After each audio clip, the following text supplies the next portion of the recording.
Hello everyone, back tuning into today's video. We're going to have a look at over the next week to 10 days. For today's video, just takes you around the 9th of December. So we've got unsettled weather conditions at the moment. Of course, we're going to be keeping unsettled conditions for the foreseeable future. Has been a subtle change in the model output overnight though, which is to start to bring the jet stream further southwards through the course of next week. And as the jet stream moves further south, we might find ourselves going onto the cold side of the jet stream, which means as these areas of low pressure continue to move in from the Atlantic, it will be a very unsettled first week, 10 days of December. As these areas of low pressure continue to move in off the Atlantic, on the northern edge, there will be some colder air, and so that might bring a risk of some snow to northern parts of the country later next week, probably mainly Scotland. But I'll talk you through the very latest developments in a moment. So just to say a big thank you to our latest patron. I haven't talked about Patreon and PayPal for a little while, but we have got a new patron for Gazwavids. So I've got to say thank you very much and give a shout out to Brad White. Brad White has become Gazwavids' 44th patron. Trying to get to 50 patrons before Christmas. We'll see if we can do that. But a big thank you to Brad for becoming our 44th patron and supporting Gazwavids. So if you would like to join Brad and the other 43 patrons and become a patron for Gazwavids, then visit the Gazwavids Patreon page. We link to this and all the pages at Gazwavids and in the description at YouTube. So you just come here, sign up for a Patreon account, and then you can pledge an ongoing monthly donation to Gazwavids. And it can be anything as little as $1 a month upwards, so it doesn't have to be a large amount of money whatsoever. But by doing that, you will become a formal and official patron for Gazwavids, and you'll get a mention in the videos, and we'll give you a thank you for becoming a patron for Gazwavids. Alternatively, you can just give a one-off donation through PayPal, and this is the Gazwavids paypal.me page. So again, you just come to the Gazwavids PayPal page, and again, we've got the link to this on all pages of Gazwavids and in the description at YouTube. You just come here and you sign into your PayPal account. Most people have one of those these days. And you can then pledge a one-off donation to Gazwavids. You'll get a mention in the video. We'll say thank you very much. As long as you want, but if you'd rather stay anonymous, as a few people have chosen to do so, then just leave a little note with your donation. I'll still know who is donating, but I'll just say thank you to this anonymous donor in the video, something like that. Of course, you might not want to mention for yourself. You might want to mention for your website or for your business, and we're happy to do that as well. If you would like us to give you a shout out, then we are very happy to do that. So a big thank you to all of the patrons, a big thank you to all of the donors for Gazwavids, a special thank you to Brad White for becoming the 44th patron for Gazwavids. And yeah, just big thank you to all of you helping us to pay for our website, and big thanks to everyone for doing that. Right, so we're going to start off with the 500 millibar height anomaly flowcharts from the Penn State University. We have got the ECMWF here on the top, and the GFS, which I'll look in a moment, is on the bottom. 500 millibars, 80,000 feet, is an area in the actual high pressure, low pressure are being moved around by the jet stream running above. Red extrapolates high pressure, blue to low pressure.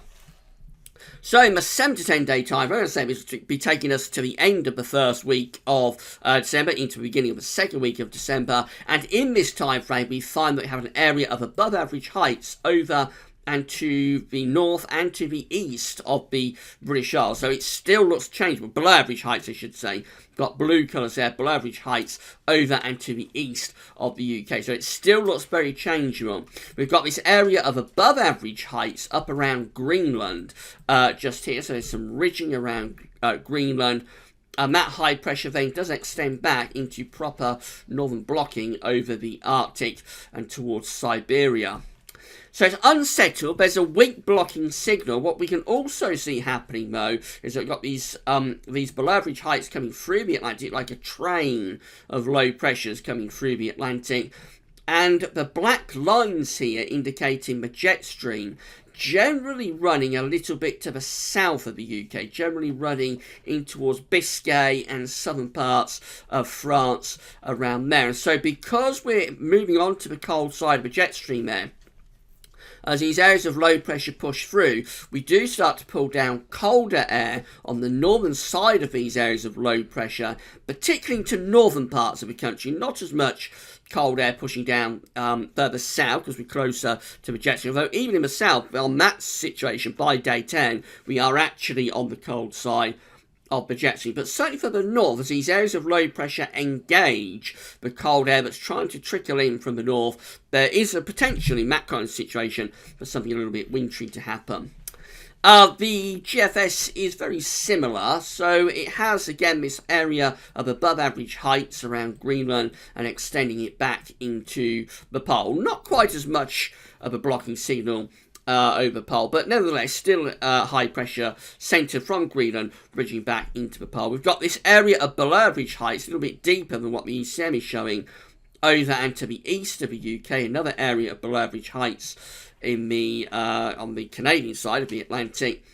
And again, very similar to what the ECM is doing with the jet stream, moving it southwards with these black lines generally going just a little bit to the south of the UK, in towards the Bay of Biscay and also in towards southern parts of France. But it's not really southerly tracking jet stream because we still have this area of above average heights down here. So to really get that jet stream south into the Med and to properly introduce very cold Arctic air into the UK, we would need to get rid of this area of high pressure down here. We need to pull that back in towards Bermuda somewhere like there, or let's say somewhere like there. So we need to get the high pressure pulling back to there. And then we would move the jet stream even further south. We'd take the jet stream from the Bay of Biscay in France down towards Spain, Portugal, and then training. If that happens, then we can really start to open the door to much colder conditions. So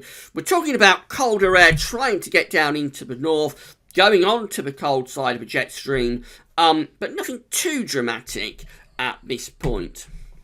These are the GFS temperature and precipitation ensembles next couple of weeks. Now, I think the main issue with this is the rainfall, but let's first of all deal with the upper air temperatures. So, again, we've got the red line here, which is the 30-year upper air temperature average in London today. So we're starting off very mild today. It's going to go a little bit cooler over the next day or so, and then over the weekend becoming very mild again. Through next week, you can see that there is a cooling trend in evidence. So starting off around here, and by the end of next week, finishing up around there. Definite signs of a cooling trend taking place. There are some really quite cold outlier members. They're still within the GFS ensembles, but there are also milder outlier members too, so very difficult to ascertain what does happen with the temperature as we get through to this period, which is like the end of the first week and into the second week of December. But I think there is a cooling trend. Even for London, we are seeing signs of a cooling trend there. Very dramatic precipitation spikes. So, I mean, we're just talking about very wet weather, really, from start to finish, to be honest. So we do get a bit of a drier day there around Friday, but then over the weekend into next week, lots of rainfall spikes. Those rainfall spikes go on into the end of the first week and even into the second week of December.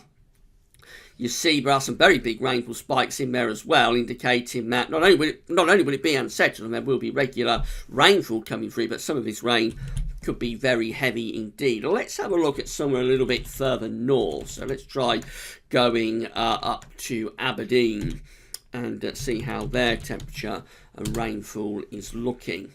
So you can see that for Aberdeen, it is quite a bit cooler, but also nowhere near as wet. So this, again, is telling us that the jet stream is moving southwards. London is going to be closer to the jet stream than Aberdeen, which means that the rainfall's going down into the south in particular, leaving northern parts of the country quite a lot colder. But again, with less precipitation. But what precipitation does fall in the north might be falling as snow, might be a little bit wintry, particularly in the second half of next week. Temperature anomalies looking like that from the 29th of November to 7th of December. England and Wales forecast to be much milder than average, but Scotland going a little bit colder than average. That's telling us that the jet stream is moving southwards as well. Precipitation anomalies from the 29th of November to the 7th of December.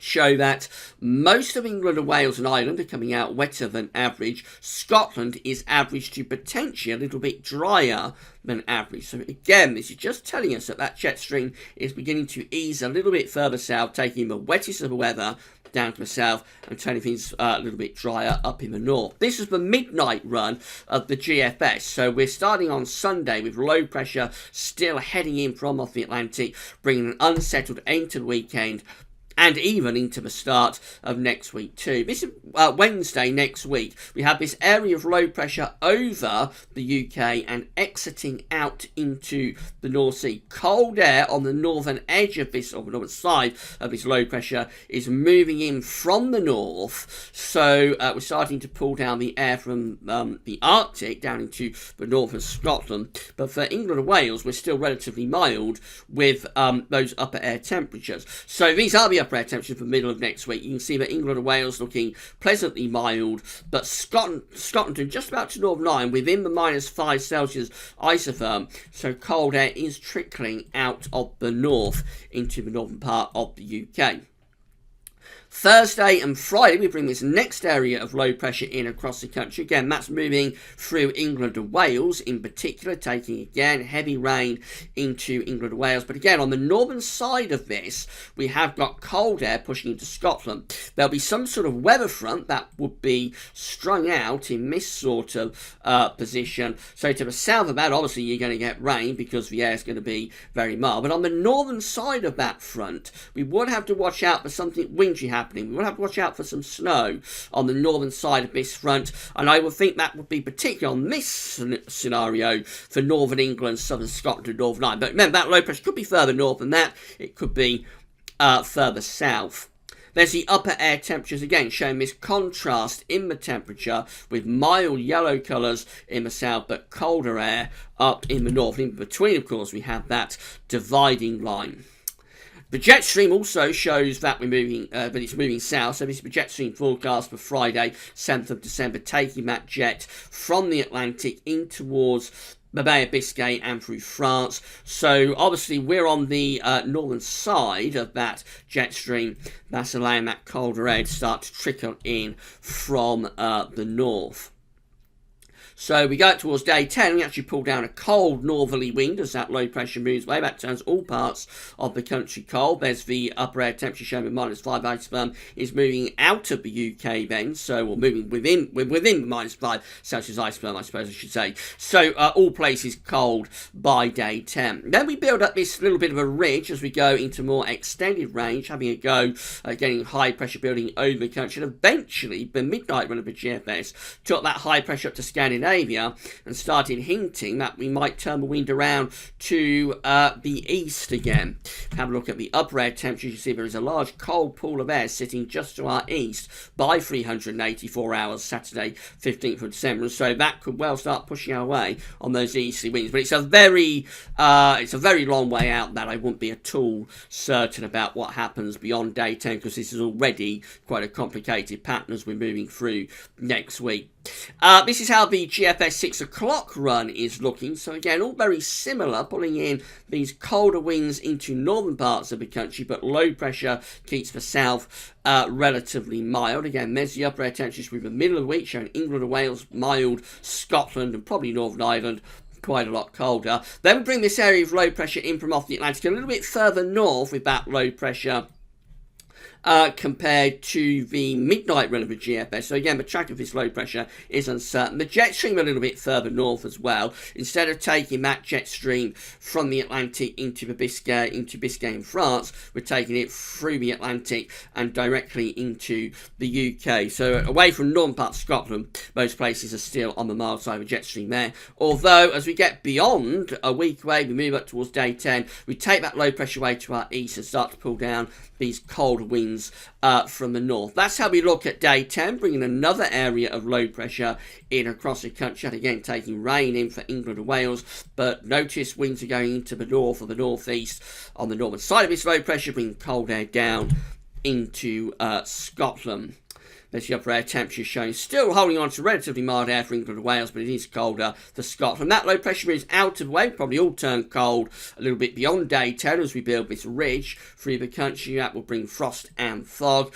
The ridge tries to get itself to Scandinavia, but unlike on the midnight run of the GFS, it doesn't actually come off. We just bring another area of low pressure in from off the Atlantic, turning things milder but also wetter as we move to the end of the GFS run, which is Saturday the 15th of December. We look like that.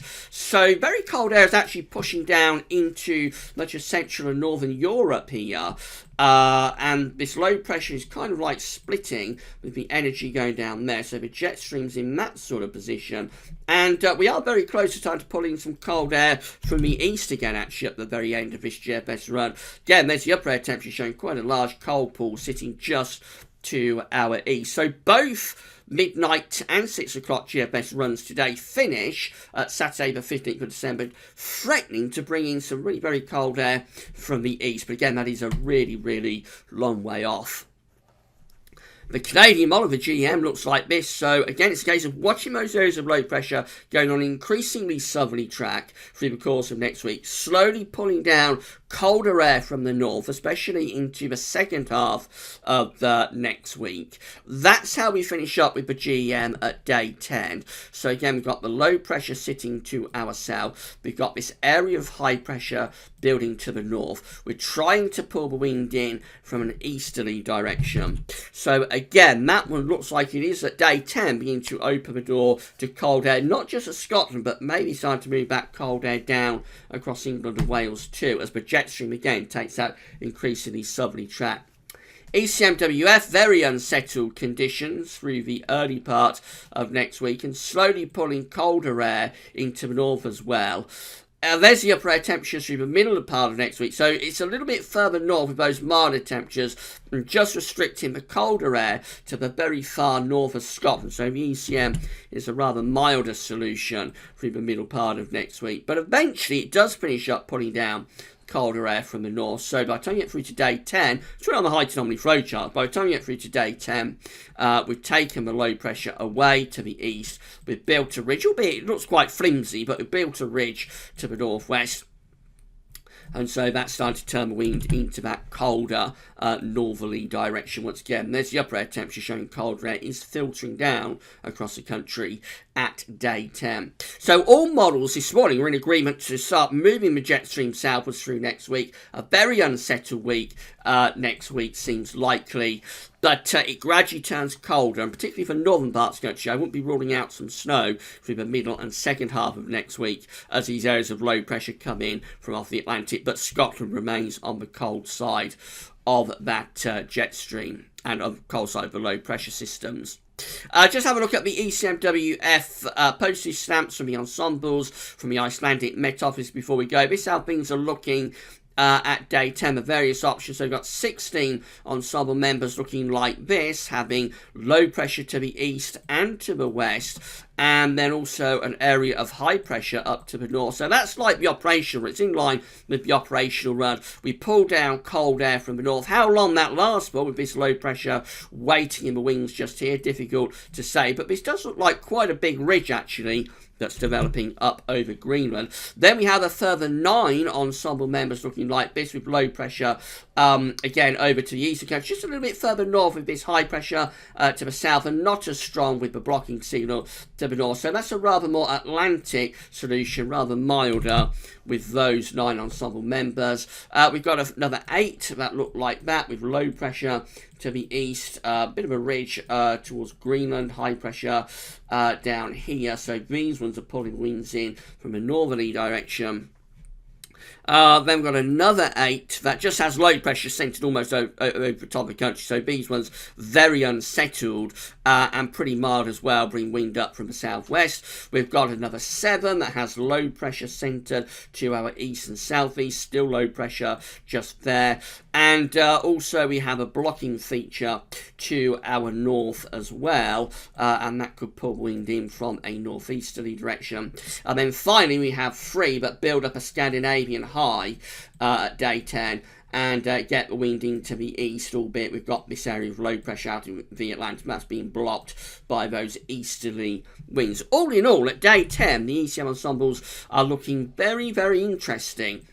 I have to say, and they are suggesting at the very least we could bring some colder air down into the north. To the south, it's going to be harder to get anything wintry because you're going to remain within the centre of these areas of low pressure. That's the reason that London ensemble looks so very, very wet, because the low pressure systems are moving into the south. But on the northern side of those low pressure systems, I wouldn't be ruling out the chances of some snow for parts of Scotland, possibly Northern Ireland, Northern England, but we will have to firm up on the detail on that. So still very unsettled, yes. The Atlantic still producing its onslaught, but just shifting that jet stream, and therefore the low pressures a little bit further south, allows colder air to trickle into the north. It's an unusual weather pattern, so we'll have to have a look again tomorrow and see whether this is still verifying within the model output. They may start to push these low pressures and the jet stream back northwards again, because as I said, this is quite an unusual pattern that they're setting up for next week. Little bit battle lines drawn type situation across the UK. So let's see how things are looking tomorrow. Right, that's all for now. Tomorrow we have got your week to 10 day video update. We'll also have JMA Friday tomorrow, and we'll have another Christmas update tomorrow as well. So we've scaled back the vids today a little bit, but they'll be free up tomorrow. That's all for now, and thanks for watching.